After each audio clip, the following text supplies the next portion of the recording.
추구하겠죠. 트렌드로서. 이제 전통적인 사고에 젖어 있는 사람은 삐딱하게 보겠죠. 예. 못된 것들 뭐 이런 식으로. 실제로 모던 걸이라는 그런 단어가 폄하하는 의미로 쓰였습니다. 우리나라도 1920년대 그 전후 것 같은데요. 예. 모던 걸 하면 뭔가 이게 아무튼 말 안 해도 알겠죠? 예.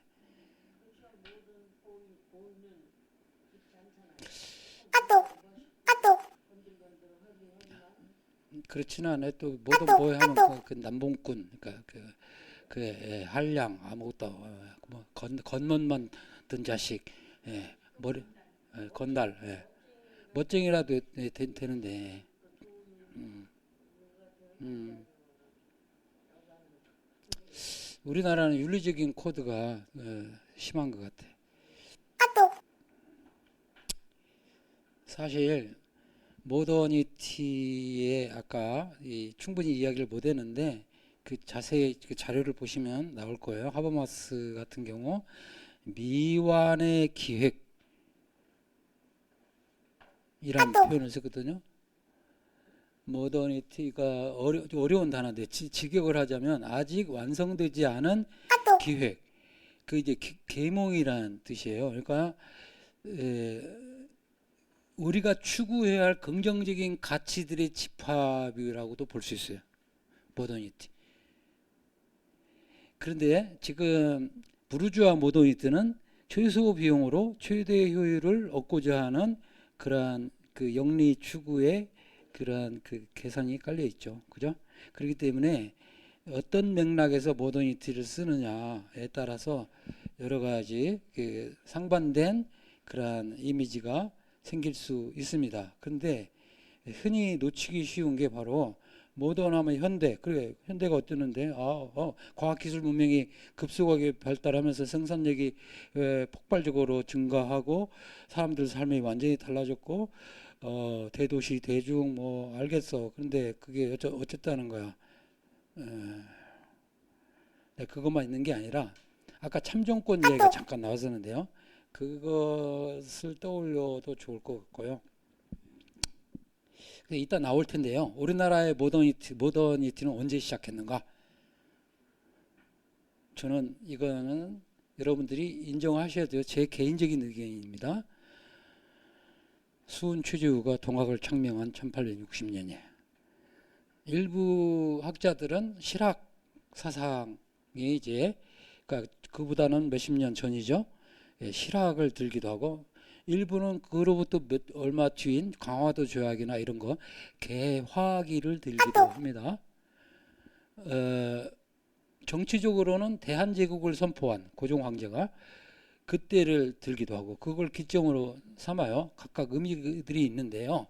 제가 보기에는 수은 최재우가 동학을 창명했던 1860년. 왜냐하면 동학 안에 평등 사상이 들어있어요. 무국대도를 받은 직후 수은은 자기가 데리고 있던 노비 둘을 면천시켜서 한 명은 수양딸로 삼고 한 명은 수양딸 며느리 삼았어요. 네, 며느리 죄송합니다. 그거는 자기가 실천한 거예요. 자, 이 평등이 구현됐다는 건 보세요. 그 당시 신분제에 노비 문서 다 존재했던 시대거든요. 예, 그런 의미에서의 모던 근대성 이거를 절대 잊지 않기를 바랍니다. 예, 그게 진정한 근대성이에요. 근데 그거는 지금 우리가 다 성취하지도 못했어요. 예, 수은도 창명하기만 했지 그게 어떻게 지금 실현됐습니까? 예? 언제?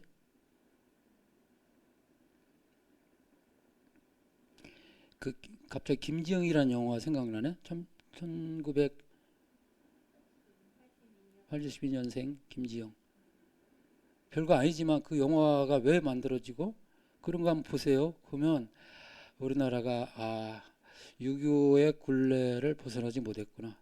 제가 6.25에 관해서 일본에서 강연한 적이 있는데요. 잘 전문가는 아니면서 그 독일어 그 교류가 있었어요. 그래서 독일어로 발표를 하고 했는데 일본 사람들도 흥미롭게 이제 들으려 하죠. 자기들은 또 종교적 배경이 다르기 때문에. 그런데 그때 그 원고 짤막한 원고를 쓰면서 결론으로 어려웠어요. 우리나라가 과연 유교적 가치들이 남아있는 사회인가?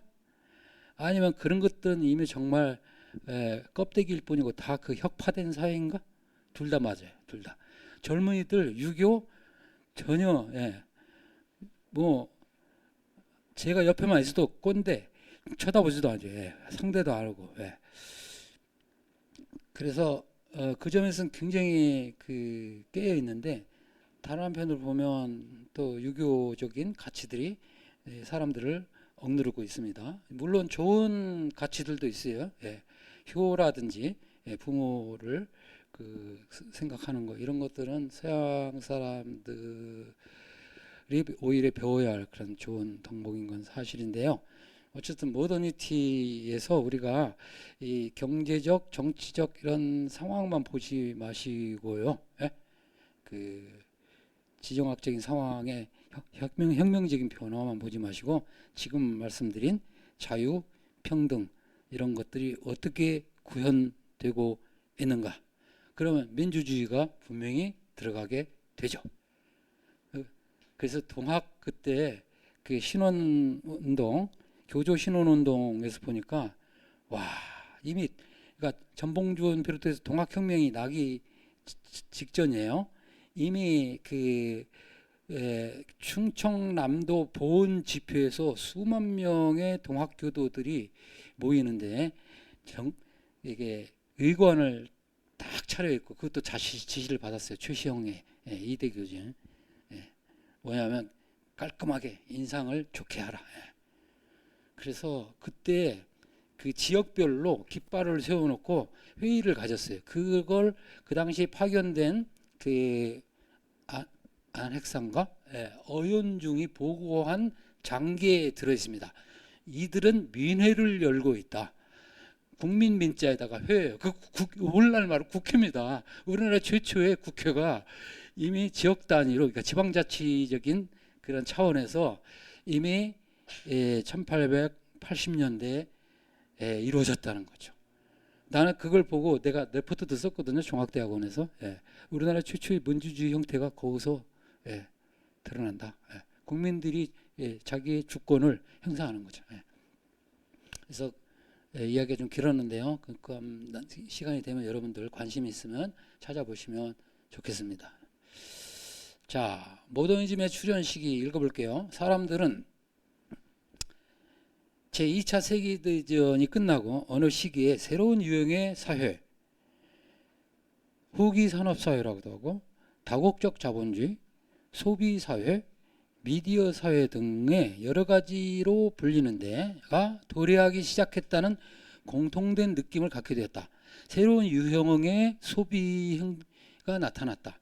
계획된 퇴폐성, 이제까지 볼 수 없었던 패션과 스타일 변화의 급격한 리듬, 종류와는 비교할 수 없을 정도로 사회 전반에서 찾아볼 수 있는 광고와 텔레비전과 미디어의 침투, 도시와 시골 그리고 중앙과 지방 사이의 과거의 긴장이 교외와 일반적 표준화로 대치된 것, 거대한 초고속도로망의 발전과 자동차 문화의 도래. 프레드릭 제임슨이라는 사람이 쓴 말이에요. 그래서 1950년, 60년대에 이게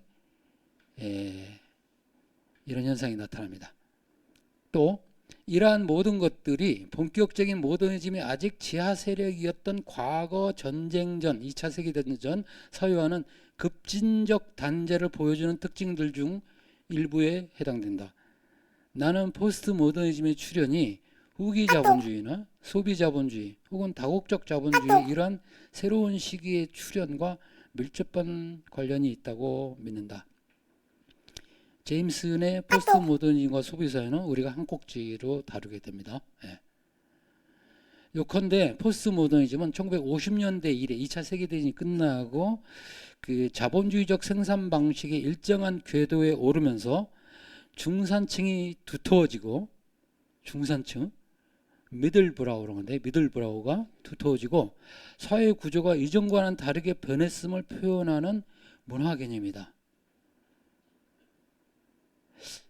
이게 파란색 글씨는 제가 코멘트한 거예요. 앞에는 제가 인용한 것이고 이른바 대중사회, 소비사회, 여가사회, 후기산업사회, 지식기반사회, 정보화사회 등의 개념들이 속속 등장하기 시작하는데 이것의 이제 일부를 우리 다음 시간에 포스트 인더스트리얼 소사이어티, 그러니까 탈산업사회의 출현, The Coming of the Post Industrial Society라는 다니엘 벨이 1973년에 쓴 그 책의 서문을 읽으면서 다시 확인하게 될 겁니다. 예.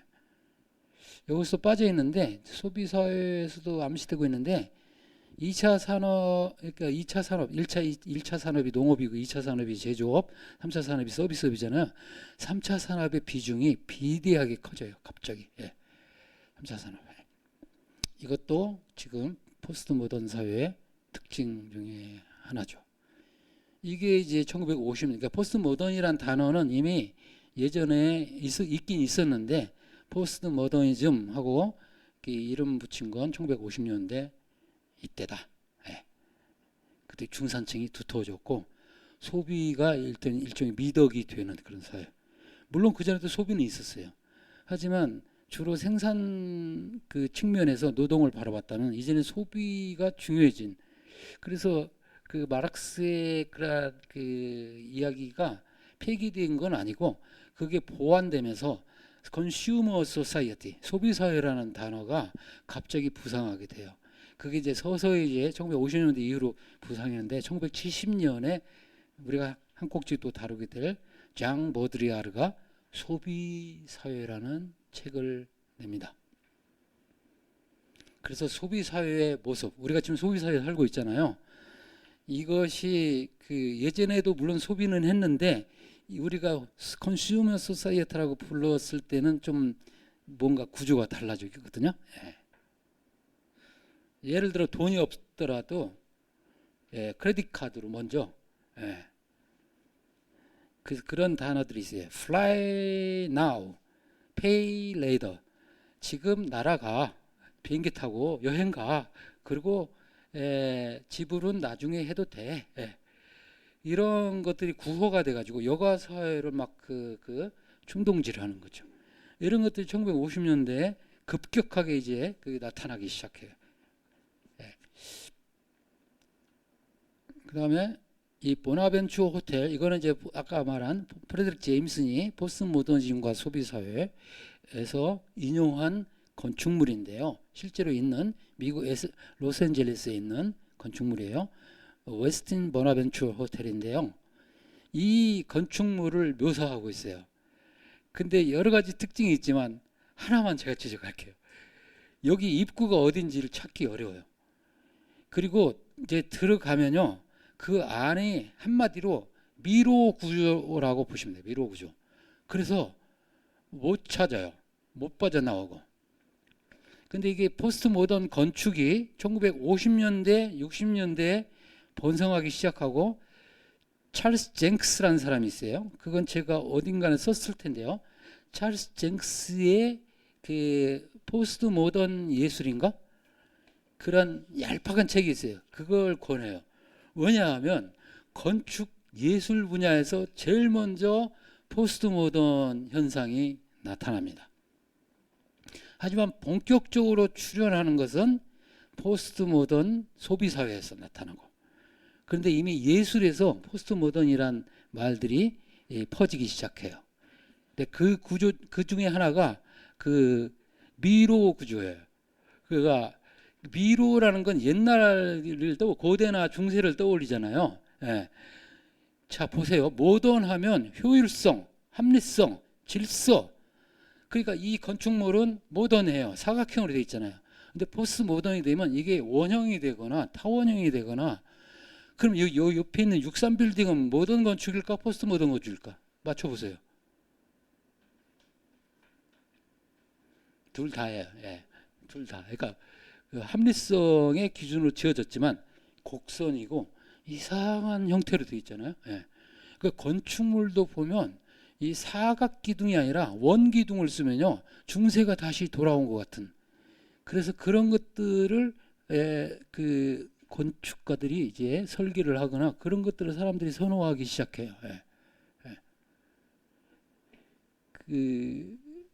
이 벽지 같은 것도 실제 돌은 아니지만 돌의 느낌이 나는 그 대리석 느낌이 나오는 그런 걸로 마감을 하면 그것도 포스트 모던적 요소라고 할 수 있습니다.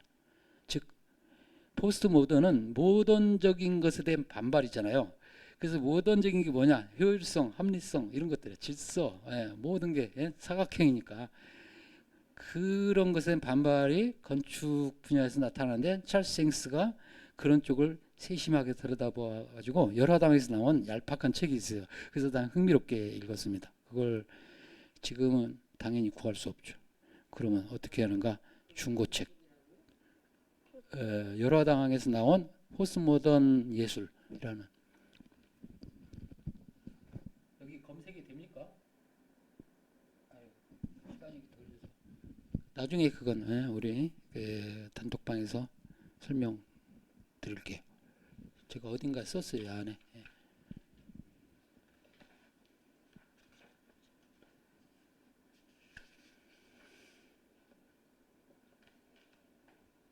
자, 보라벤처 호텔 들어가면 이게 출구를 못 찾는다.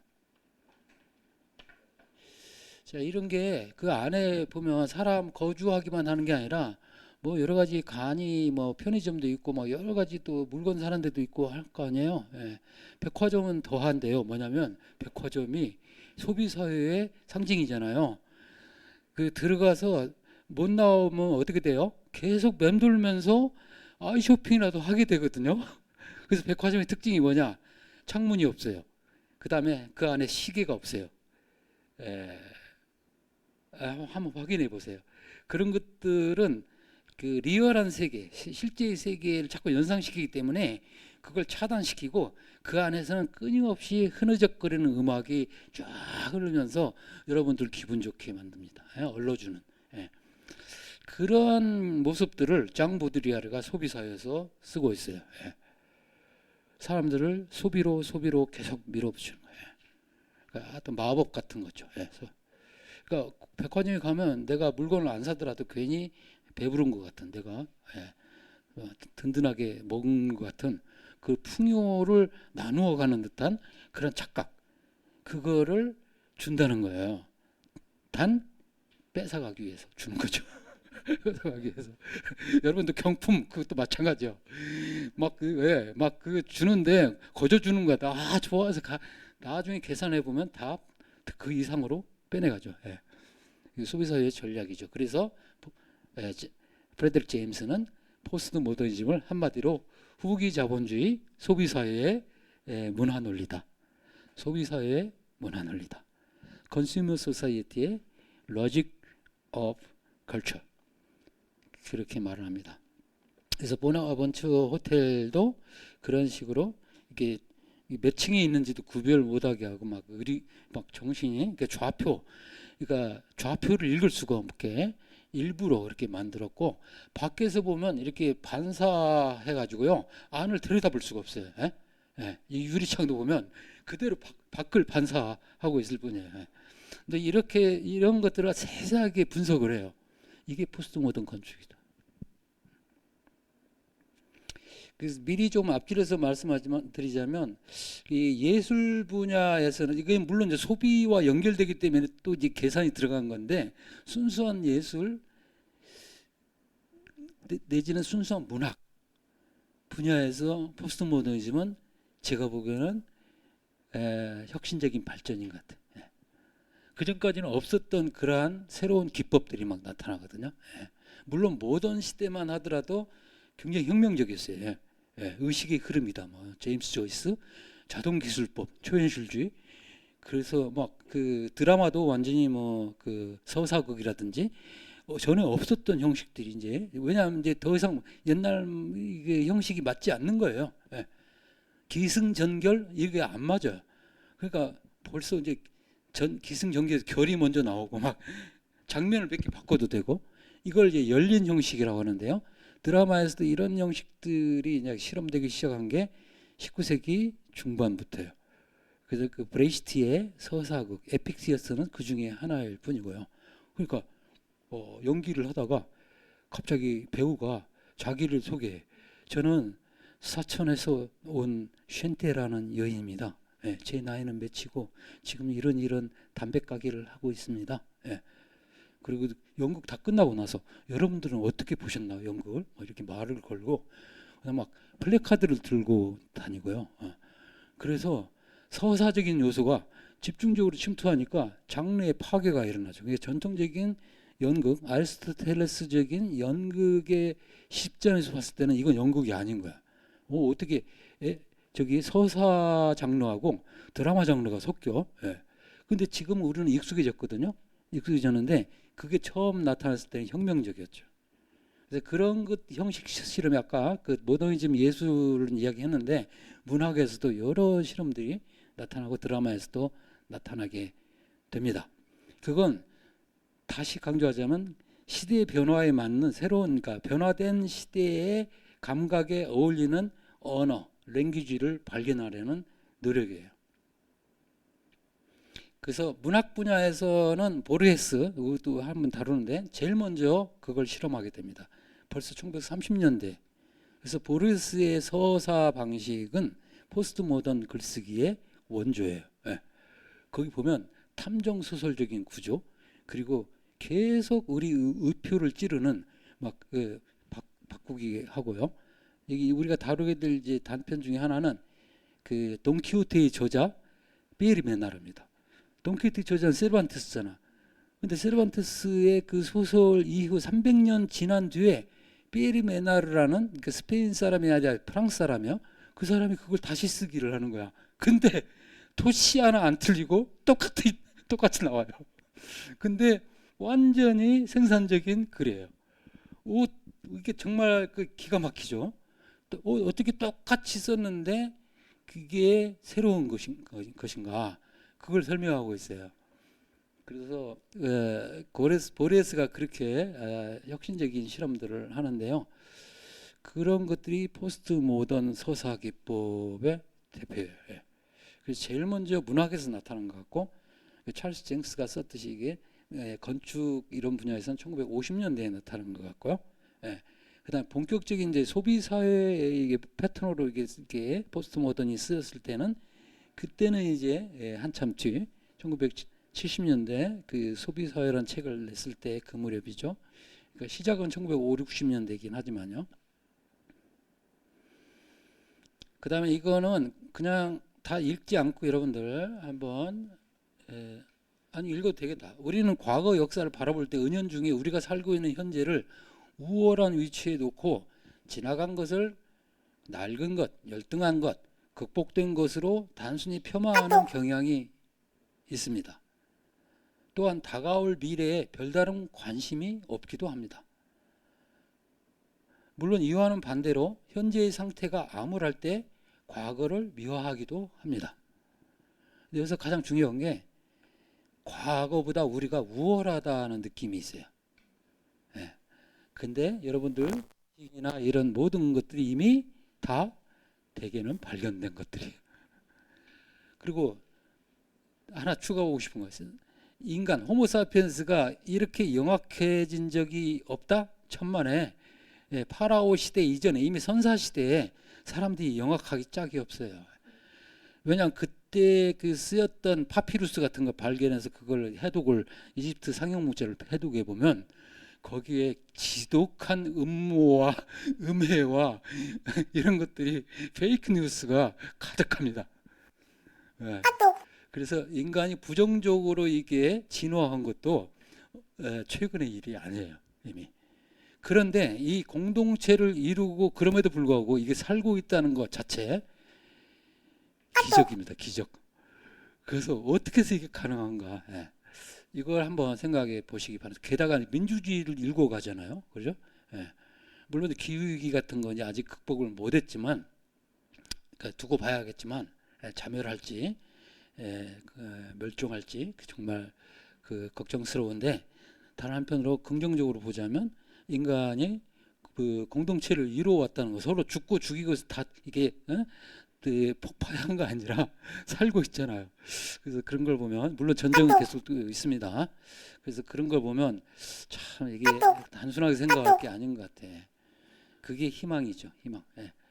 공동체, 그 이상적인 공동체는 아니더라도 어떻게든 더불어 평등하게 살 수 있는, 자유로운 인간들이 더불어 산다. 더불어 산다는 게 평등하게 산다는 거죠.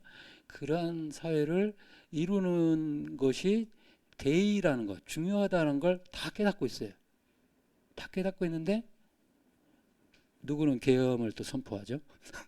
사람이 거기에 휘둘리고, 왜 그럴까? 그 실장님도 이야기했는데 이기심 이야기를 하더라고요. 수훈 최주 때는 그걸 각자 위심이라고 했습니다. 자기를 위하는 마음만 있다는 거죠.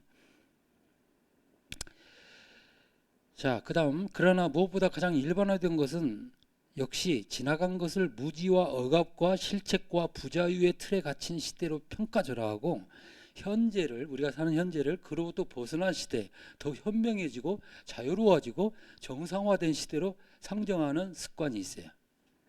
과연 그럴까? 그래야 우리는 모던 시대와 포스트 모던 시대를 그렇게 우열관계로 바라보는 경향이 있다. 그러나 이것은 사람들이 역사를 바라볼 때 흔히 범하는 오류이다. 오늘날 우리는 모던과 포스트 모던의 특징들이 혼재된 시대에 살고 있다. 다니엘 벨이 다음 시간에 다룰 다니엘 벨이 양피지에 쓴 글씨에 비유했듯이 산업사회가 탈산업사회로 대체된 것이 아니라 산업사회의 특징들을 위해 탈산업사회의 특징들이 더 씌워진 형태라고 보는 것이 타당하다.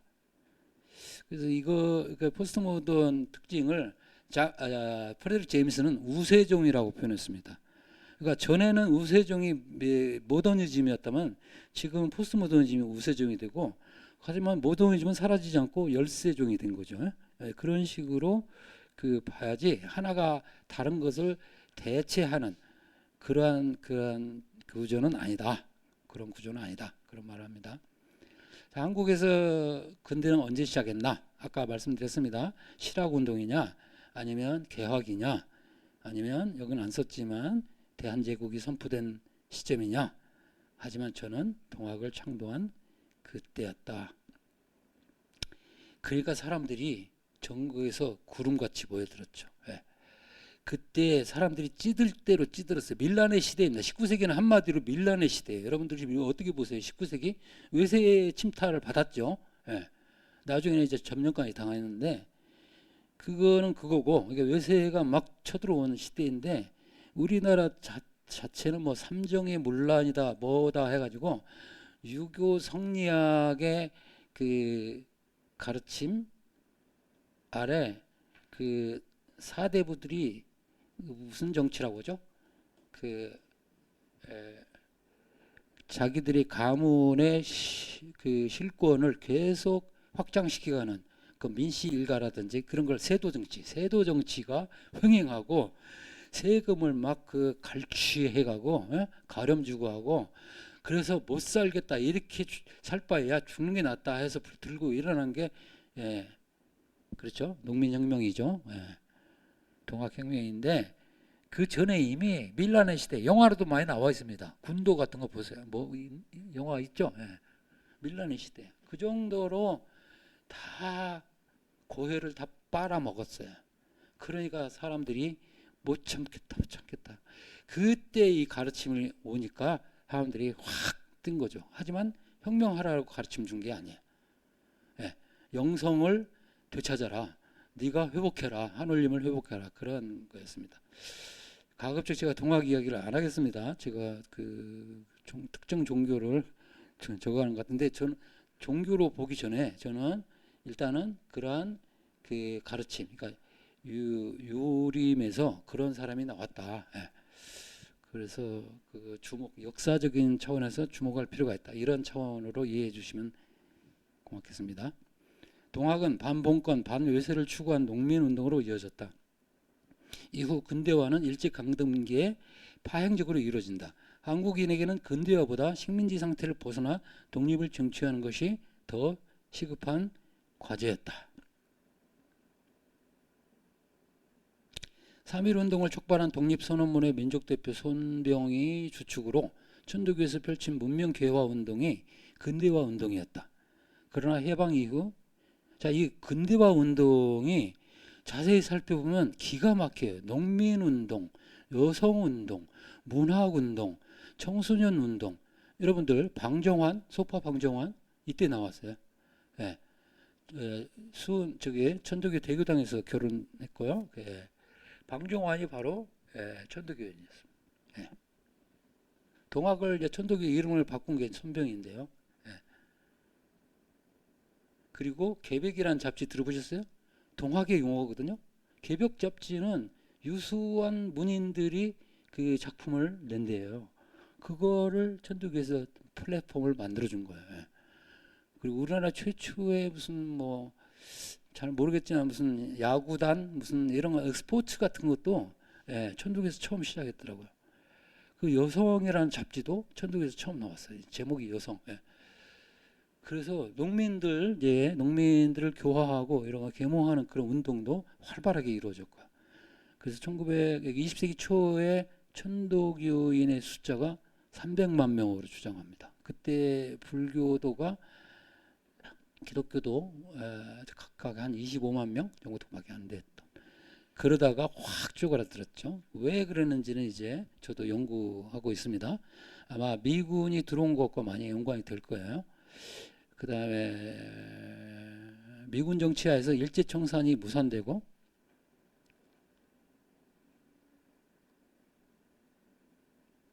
반민특위가 해체되어 버렸습니다. 이승만이 주도했습니다. 남북 분열을 막지 못했고 이후 동족상전의 전쟁을 치른 뒤 조국은 분단되었고 여전히 분단을 극복하지 못했으며 폭력적인 근대화 과정을 거치며 민주주의를 일궈가고 있다. 이 폭력적 근대화 과정 하니까 떠오르는 책이 만주 모던이라는 제목의 책이 있습니다. 만주에서 모델을 가지고 왔다. 그러니까 우리나라의 근대화 과정은 폭력적이었어요. 폭력적. 그래서 그런 책을 한번 읽어보시기 바라고요. 이 과정에서 개인의 인권을 지향하는 민주주의 이념이 여러 굴곡의 역사를 통해 성장했다.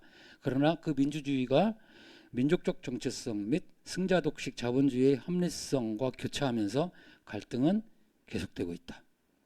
예. 그래서 이제 구체적으로 다룰 주제는 6번 주제, 아까 5번 새로움의 충격이었죠. 6번 주제는 탈산업사입니다.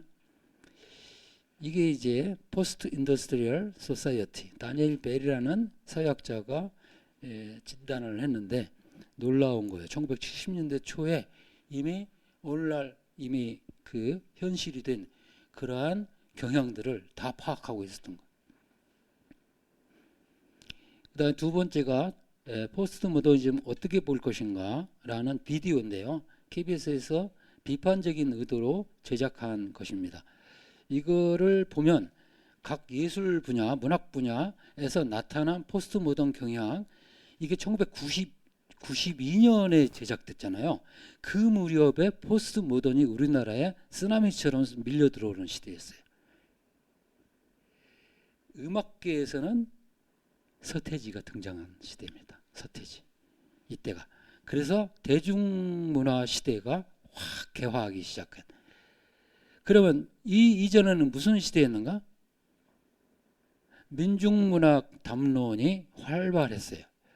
그러니까 그러니까 전두환 정권에 저항하면서 뭔가 혁명적인 그러한 분위기가 꿈틀거리고 있었고 사회 구성체 이론들이 막 나오고 있으면서 그런데 사회주의가 망해버리잖아요. 1989년에 그게 기점이 됐어요. 현실 사회주의가 몰락하자, 소련이 붕괴하고 그러자 이제 대중문화 시대가 활짝 개화한 거야. 그래서 우리나라의 포스트 모더니즘 담론이 쏟아져 들어오기 시작합니다.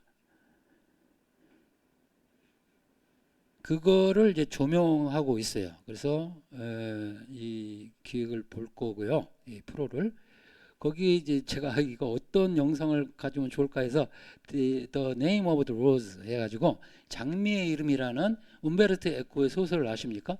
영화로도 나와 있죠. 예. 중세 수도원에서 일어난 어떤 사건을 탐정 소설처럼 추적해가는 그러한 소설인데 이게 포스트 모던 소설의 아까 보르헤스는 이제 원조고요. 그 뒤에 이제 에코가 이제 쓴 소설을 포스트 모던적이다 이렇게 표현을 합니다. 어떤 점에서 이 소설의 원작이 없어요. 그걸 베껴 쓴 것이 또 사라지고 어쩌고 저쩌고 막 그런 이야기로 하면서 그럴듯하게 이걸 서술을 해놨어요. 그래가지고 포스트 모던적인 요소 이런 걸 찾아볼 수가 있습니다. 그다음 일곱 번째 주제가 실제 허구입니다. 실제와 허구는 반대말이죠. 실제, 리얼리티 아니면 허구는 이제 픽션 이게 이제 넘나드는 상황. 그래서 보르헤스 같은 경우 아까 이 단편이 길지 않은데 읽어보면요. 이게 무슨 학술 논문인지 주석이 잔뜩 붙었어요. 마치 진짜 같이. 그래서 보르헤스의 그 짤막한 단편인데 이게 이제 포스트 모던 글쓰기의 한 대표적인 양식이다. 네? 네? 픽션들이라는 작품에 들어있어요. 제목이 돈키호테의 저자 피에르 메나르. 이제 끝없이 갈라지는 길들이 있는 정원도 괜찮고요. 그거 말고 뭐 여러 가지 그 단편들이 있는데 보레스 작품들 보면 정말 빠진 사람들은 매니아들이 많아요. 왜냐하면 우리가 익숙한 모던 시대까지 익숙한 그런 글쓰기와는 전혀 다른 그런 글쓰기가 전개되고 있기 때문입니다. 그 다음에 실제 허구가 넘나드는 게 바로 소비의 사회의 특징이기도 하죠. 아까 말했듯이 백화점에서 얻는 그런 마법 같은 환상적인 그런 거, 사물의 형식적 의뢰, 대중매체 이제 이걸 뽑아서 볼 건데요. 이게 1970년에 나왔는데 이로부터 10년 뒤엔 1980년에 시뮬라시옹이라는 책, 시뮬라시옹의 시뮬락 그런가 제목이 원제가 그게 나옵니다. 자, 시뮬라시옹 좀 어렵죠? 여러분들 시뮬레이션은 들어보셨죠? 시뮬레이션은 그 자연과학에서 실험을 할 때 실제처럼 진행된다는 걸 가정하고 그거를 그 실험적으로 검증하는 그 절차를 가리키는 단어인데요. 보드리아르는 이걸 가져와서 특화시켰어요. 그래서 우리는 시뮬라시옹 시대에 살고 있다. 시뮬라시옹이 뭔가? 원본 없는 재현의 시대. 그러니까 오늘날로 말하면 페이크 뉴스 시대죠. 페이크인데 이게 진짜인지 페이크인지 구별이 안 되는. 그래서 이미지와 기호가 넘쳐나는 시대에는 시뮬라시옹의 지옥을 반드시 거쳐가게 된다. 우리 시대가 그런 시대다. 이거는 깨트릴 수 없다. 하지만 자기는 테러리스트가 되겠다. 즉 시뮬라시옹에 맞서 싸우겠다. 이렇게 이제 말을 하는데 좀 역설적이죠. 시뮬라시옹은 깨트릴 수 없다고 그 정도로 거대한 힘으로 우리한테 그 소비사회의 매개를 통해서 달려들고 있는데 거기에 맞서서 테러리스트가 되겠다고 본인은 말을 하거든요. 제가 보면 좀 모순적이에요. 그러니까 깨트릴 수 있다는 거야, 없다는 거야. 근데 어쨌든 여기서는 깨트릴 수 없다 이렇게 나와요. 그래서 시뮬라시옹을 저는 이렇게 봐요. 시뮬라시옹이란 단어가 굉장히 이제 인구에 효자하게 되는데 보드리아를 통해서 이 이전에 1960년대 기드보르라는 사람이 스펙타클의 사회라는 책을 내는데요. 스펙타클이 그거예요. 그러니까 스펙타클도 이미 비슷한 의미가 있죠, 그죠? 시뮬라시옹처럼 가짜인데 막 포장을 해가지고 그럴듯하게 보이게. 근데 벤야민, 우리 지난 학기에 다뤘던 벤야민은 이거를 보들레르 에세이에서 뭐로 표현하냐면 센세이션이라고 표현했어요. 그 당시 그 신문 매체가 뜨면서 센세이셔널한 보도들이 확산됩니다. 그래서 센세이션, 스펙타클, 시뮬라시옹, 오늘날 페이크 뉴스, 그게 다 연결된다고 저는 생각해 개인적으로. 그게 전부 지속되고 그 다음에 증폭되는 그러한 관계에 있지 않나 이렇게 생각합니다. 그 다음에 주제가 포스트 모더니즘 상품화입니다. 살만 루시드는 지금도 살아있는 그 작가인데요. 인도 출신의 영국에서 거주하고 있는 작가. 악마의 시라는 그 책을 그 이슬람을 못 얻겠다는 주로 사형 선고를 받은 사람이에요. 그래서 그 책을 번역했던 일본 번역가를 비롯해서 많은 사람들이 살해당했어요. 실제로. 그 살만 루시디가 그래서 숨어 지냈어요. 근데 지금은 사형 선고가 어떻게 바뀌었는지 모르는데 이 사람 모습을 드러나게 노출되면 바로 살해될 수 있어요. 누구에 의해서? 모슬렘들에 의해서. 네. 그래서 이 사람이 쓴 그 이스트 웨스트라는 책, 이게 그 사이 번역됐더라고요. 그 제가 표시를 해놨어요. 근데 저는 직접 번역했거든요. 그래서 루비구두 경매장에서. 그래서 경매장은 뭡니까? 그 상품이 매매되는 장소 중에서 극단적인 경험을 할 수 있는 데잖아요. 호가하는 게 그냥 상상을 초월하잖아요. 그 풍경, 진풍경을 그리고 있어요. 경매장에서 루비 구두를 하나, 이게 이제 그 오지 마법사에 나오는 그 루비 구두예요. 그 주인공이 신었던 그 구두인데요. 그것이 경매에 나왔어요. 그래서 그걸 둘러싸고 벌어지는 그러한 그 진풍경을 그 패러디처럼 풍자적으로 그린 그 단편이에요. 그래서 소비사회의 알레고리다 이렇게 보시면 돼. 그다음에 프레드릭 제임스는 이제 이론가죠. 그래서 포스트 모더니즘과 소비사회, 여기서 아까 말한 보나벤처 호텔 그걸 언급하면서 포스트 모던 사회가 어떤 사회인지 이거를 영화, 문학 이런 걸 통해서 분석을 하고 있어요. 이분도 최근에 이제 돌아가셨는데요. 그래서 제임스는 대표적인 오늘날 이론가입니다. 그래서 아까 말했듯이 후기 자본주의 소비사회의 문화 논리다 이렇게 비판적인 관점에서 포스트 모더니즘을 논하고 있습니다. 여러분도 느끼셨나요? 제가 포스트 모던 우호적인가요? 아니면 비판적인가요? 맞아요. 포스트 모던 강의하는 사람 대부분은 제가 들어보지도 않고 그냥 직감적으로 제가 말씀드리는데 되게 우호적이에요. 되게. 근데 저는 비판적이에요. 왜 그런지는 여러분들이 이제 판단을 하세요. 그러면 여러분들이 나는 그 우호적인 걸 듣고 싶었는데 그럼 그쪽으로 가세요. 여기는 아니에요. 하지만 저는 포스트 모더니즘의 장점도 분명히 지금 짚고 가고 있습니다. 아까 건축 비롯해서 예술과 그 문학에서의 장점, 혁신적인 점 같은 건 우리가 주목해야죠.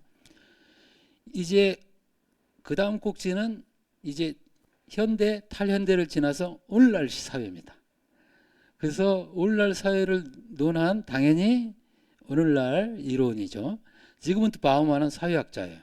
폴란드 출신의 영국에서 활동하다가 이분도 한 3, 4년 전에 돌아가셨는데 바우만의 책 중에 희망, 살아있는 자의 의무, 이 책이 절판됐어요. 근데 그 책이 참 추천드리고 싶은 좋은 책인 것 같아요. 소설의 인터뷰집이 인터뷰를 모은 건데 바우만 사상이 다 집약돼 있다. 보석처럼 박혀 있다고 저는 생각해요. 저도 사다 놓고 아직 읽지는 않았는데 어쨌든 우리 자료집에 실린 이 사람 인터뷰만 읽더라도 그 다음에 그 우리가 다룰 모두스 비벤디의 2장만 다루는데 그 얄팍하거든요. 그것만 읽으셔도 바우만 파악할 수 있어요. 바우만은 유동하는 공포가 이 사람의 그 표어예요. 즉 우리는 불확실성 시대에 살고 있다. 모든 게 풍요롭고 모든 게 다 질서 잡힌 것 같은데 왜 이렇게 불안한지, 왜 이렇게 불확실한지, 그리고 이걸 이제 가지고 정치나 시장 권력이 노름을 하는 거죠. 사람들을 타락하면서. 그래서 현대 사회를 비판적인 시각에서 이 사람의 표현은 그래서 유동하는, 솔리드, 견고한 것이 아니라 플루이드, 유동하는, 즉 불확실한, 그거를 논한 사람입니다. 그 다음 테리 이글턴은 이 사람도 좌파하고 베냐민을 좋아했던 사람이고, 베냐민을 대상으로 박사 논문도 썼어요. 신을 옹호하다, 마르크스주의자의 무신론 비판인데, 제목이 이게 아니고요. 제목은 뭐냐면요, Reason, 이성, Faith, 신념, and Revolution, 혁명. 이성, 신념 혹은 신앙, 그 다음에 Revolution. 보면 인식론, 그 다음에 그 Faith니까 윤리학, 윤리, 그 다음에 Revolution이니까 액션이잖아요. 행동, 즉 실천. 즉 인식과 윤리와 실천이 한 맥이다. 같은 맥 속에 있고, 거기에 지금 기독교 같은 경우 그런 차원이 있다. 하지만 이 사람이 무조건 신을 이렇게 옹호하는 그 변신론을 쓴 게 아니에요. 그래서 당신 책이 우리나라에서는 신을 옹호하다로 번역돼서 저기 기독교 관련 문서 그 분류돼서 저기 꽂혀 있습니다. 했더니 그거 잘못됐는데, 번역 잘못한 건데. 그러니까 우리나라 사람들이 번역하면서 잘못 엉뚱한 이름을 붙여놨어요. 마치 기독교를 옹호하는 것처럼.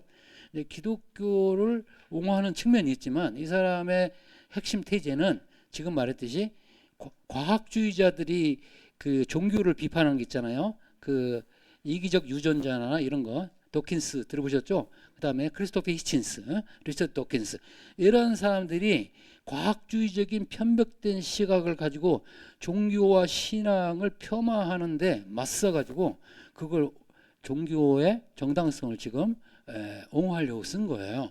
그러니까 특정 종교를 지금 옹호하자는 게 아니거든요. 근데 이 사람이 이제 기독교도이기 때문에 기독교로 기울어진 그런 측면이 있어요. 하지만 이 사람은 평생 막스주의자로 살았어요. 그럼 아니야. 이글턴 벌써 넘어가는데. 이글턴 신을 옹호하다. 그래서 이글턴에 보면 보세요. 기독교를 옹호한다? 근데 막스주의자? 이거 맞지 않잖아요. 그게 그러다 보면 종교는 인민의 아편이다. 이거를 이 사람이 이제 지적하는데 그걸 들여다 볼 겁니다. 과연 사회주의, 공산주의에서는 종교를 악마화하고 정말 아편으로 봤는지 미리 말씀드리자면 절대 그게 아니고, 자기의 피폐한 삶을 위안받을 수 있는 유일한 것이 종교밖에 없기 때문에 종교가 마약 같은 그러한 효과를 가져온다. 그런 차원에서 종교를 이야기한 것이지 종교 자체를 이렇게 부정하고 그 폄하하려고 했던 말은 아닌 거예요. 그래서 우리는 막스를 제대로 안 읽어서 계속 이거 엉뚱한 것이 이제 전승되어 가지고 그게 마치 철칙인 것처럼 절대 그렇지 않습니다. 이제 그런 것들을 이글턴이 여기서도 이야기하고 있고, 어쨌든 우리의 과학, 인식, 그다음에 신앙, 윤리, 그리고 행동, 실천, 이게 다 상통한다. 그래서 그런 차원에서 글을 쓴 건데 읽어보시면 상당히 고무적인 책입니다. 마지막으로 폴 파머. 이 사람은 젊은 나이에 몇 년 전에 돌아가셨어요. 왜냐하면 세계 각처를 돌아다니면서 전염병 퇴치에 앞장섰던 사람이에요. 우리나라 사람 김용이라는 사람이 있어요. 세계은행 총재를 지냈던데요. 그분하고 친구예요. 그래서 하버드 대학에서 의대를 다니면서 거기 박사학위를 받았고, 그 다음에 인류학 박사도 받았고, 그래서 박사가 2개예요. 그 다음에 부인이 IT 사람이에요. 자기가 활동했던, 투신했던, 그래서 그 무료 진료 병원을 운영했는데, 그 IT 사람이 자기 부인이에요. 그래서 아프리카에서 무슨 활동을 하다가 병에 걸렸는지 운 나쁘게 일찍 돌아가셨어. 근데 이 사람이 쓴 권력의 병력, 예, 그래서 당연히 그 자본주의 체제의 그 비용 효율성을 신랄하게 비판하죠. 예. 그러면서 충분히 돈을 적게 들여서라도 그 사람을 살릴 수 있는데, 예, 그거를 방치하고 약값을 올리고, 예, 그렇게 해서 이윤을 추구하는 이러한 그 구조에 맞서서 싸웠던 사람. 그래서 Partners in Health, Partners in Health. 그래서 보건에서의 그런 파트너, 건강 파트너라는 단체를 만들어서 김용과 아주 활발하게 활동을 했고, 그 세계적으로 그런 활동을 했던 사람이에요. 예, 의사예요. 하버드 대학 의사. 그리고 인류학자. 그러니까 여기 이런 사람이 쓴 글을 의료 인류학이라고 부릅니다. 의료 인류학 혹은 사회 인류학. 그러니까 정치적인 그러한 본질을 꿰뚫고 있죠. 아까 이글턴도 마찬가지고 바우만도 마찬가지고, 바우만, 이글턴, 파머가 제가 이제 선택했을 뿐인데요. 이런 사람들 말고 더 있겠죠. 많이 있습니다. 하지만 이런 사람들 글만 뽑아서 읽더라도 우리가 어떤 사회에서 살고 있는지가 보여요. 예. 그거를 함께 들여다보기 위해서 이걸 선택한 겁니다. 예. 그래서 이 사람은 정말 그 빈민들, 그 제3세계의 그러한 그 병을 앓고 있는 사람들을 그 구명하는데 앞장서서 활동했던 사람.